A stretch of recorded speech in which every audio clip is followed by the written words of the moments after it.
بسم اللہ الرحمن الرحیم۔ السلام علیکم۔ میں ہوں فریاد علی وڑیچ اور آپ دیکھ رہے ہیں میرا یوٹیوب چینل۔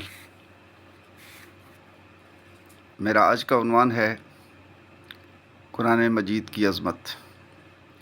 ارشاد باری تعالیٰ ہے، ترجمہ: الف لام میم، یہ اللہ کی کتاب ہے، اس میں کوئی شک نہیں، ہدایت ہے پرہیزگاروں کے لیے۔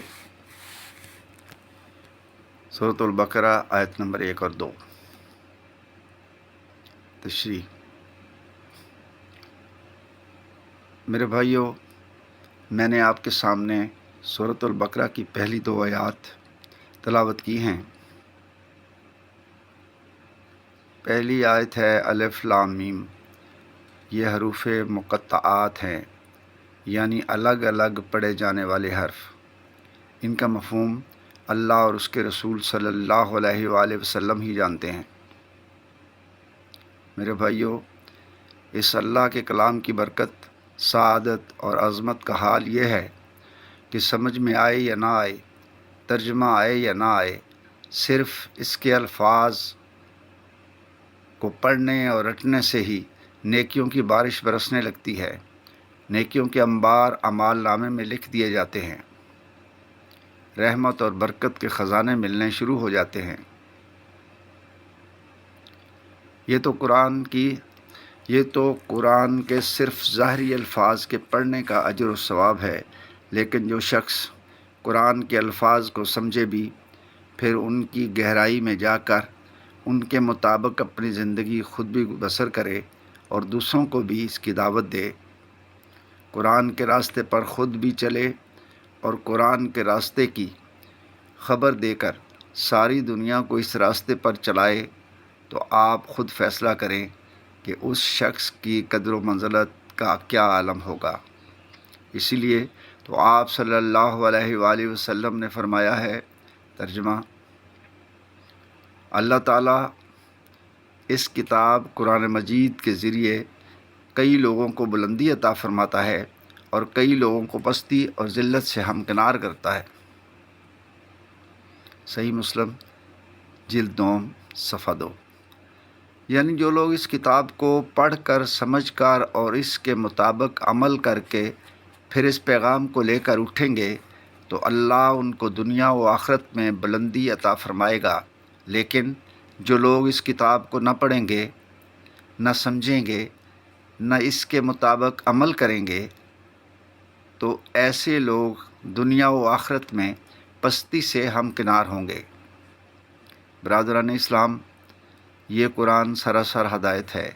اس کا ایک ایک لفظ سچا ہے، اس کا ایک ایک حکم حقیقت پر مبنی ہے، لیکن اس سے ہدایت حاصل کرنے کے لیے صرف ایک شرط ہے: پرہیز کرنا۔ اب میں اس پرہیز کرنے کی ایک مثال دیتا ہوں۔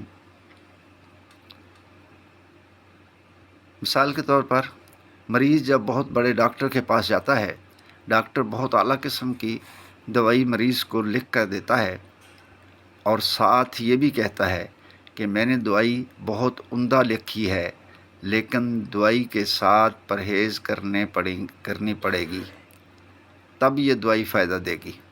بالکل اسی طرح فرمایا جا رہا ہے کہ یہ کتاب حکمت کی کتاب ہے، اس میں کوئی شک نہیں، اس کے احکامات سراسر سچ ہیں، اس کے فرمان اور حقائق کو دنیا کی کوئی طاقت جھوٹا ثابت نہیں کر سکتی۔ آج کی سائنس بھی اسے کہ آگے سر تسلیم خم کیے ہوئے ہے۔ اتنی پراثر اور حکمت کی کتاب، جس میں ہدایت اور رہنمائی، کامیابی اور کامرانی کے بے حد و حساب ہیرے اور موتی ہیں،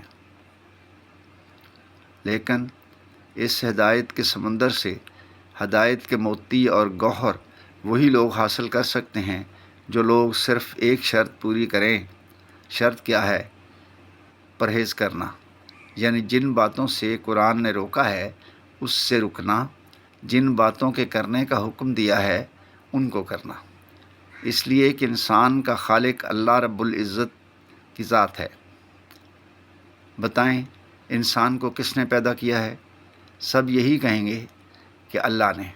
اگر اللہ کے سوا کسی اور نے انسان کو پیدا کرنے کا دعویٰ کیا ہے تو وہ اپنے دعوے میں جھوٹا ہے۔ یاد رکھیں، انسان کے پیدا کرنے کا دعویٰ اللہ کے سوا کسی نے نہیں کیا ہے۔ اللہ تعالیٰ نے انسان کو پیدا کرنے کے ساتھ اس انسانی مشینری کے لیے ایک کتاب بھی عطا فرمائی ہے، جو اس کتاب کے اندر انسان کی کامیابی، پیدائش سے لے کر مرنے تک تمام احکامات دیے گئے ہیں۔ اب جو شخص بھی اس کتاب کو کھول کر اس کے احکامات کے مطابق اپنے آپ کو چلائے گا، اس کی زندگی کی گاڑی سیدھے راستے پر چلے گی۔ وہ شخص اپنی حقیقی منزل تک کامیاب پہنچ جائے گا۔ لیکن جس شخص نے اس کتاب کے احکامات کے خلاف اپنے آپ کو چلایا، اس کی زندگی کی گاڑی منزل تک نہیں پہنچے گی اور وہ ناکام اور نامراد ہوگا۔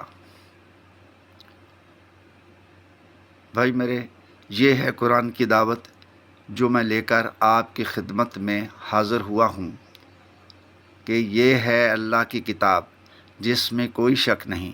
یہ ہمارا ایمان اور ہمارا دعویٰ ہے، لیکن افسوس ہے کہ ہم نے ہی اس کتاب کو چھوڑا ہے۔ اس کتاب کو ہم نے پڑھا نہیں، سمجھا نہیں، جس کے اندر ہماری پیدائش سے لے کر موت تک، پھر موت کے بعد ہمیشہ والی حیاتی تک کامیابی کی ہر ضمانت موجود ہے۔ ہدایت اور رہنمائی اور کامیابی کا ٹھاٹھے مارتا ہوا سمندر ہمارے ہاتھوں میں ہے، لیکن اس زمین پر امت مسلمہ ہی ناکام ہے۔ در در کی ٹھوکریں ہمارا مقدر بن چکی ہیں۔ یہ دنیا ہمارے لیے جہنم کی جھلک دکھائی دے رہی ہے۔ بس سبب ایک ہی ہے کہ ہم نے قرآن کو نہیں پڑھا ہے۔ میں قرآن کے پلیٹ فارم پر آپ کے لیے یہ پیغام لایا ہوں کہ آئیں، اس قرآن کو پڑھیں، سمجھیں اور اس پر عمل کریں۔ اس قرآن کا پہلا حکم یہ ہے کہ اس میں کوئی شک نہیں، اور دوسرا حکم ہدایت ہے پرہیز کرنے والوں کے لیے۔ آؤ، جس چیز سے قرآن نے روکا ہے رک جائیں، اور جس چیز کا قرآن نے حکم دیا ہے وہ کریں۔ بس یہ ہے پیغام۔ آپ ہمارا ساتھ دیں، مل کر اس قرآن کے پیغام سے ساری دنیا کو سیراب کریں۔ پروفیسر حافظ سعید احمد دھامرا صاحب کی کتاب نور ہدایت سے ایک تحریر۔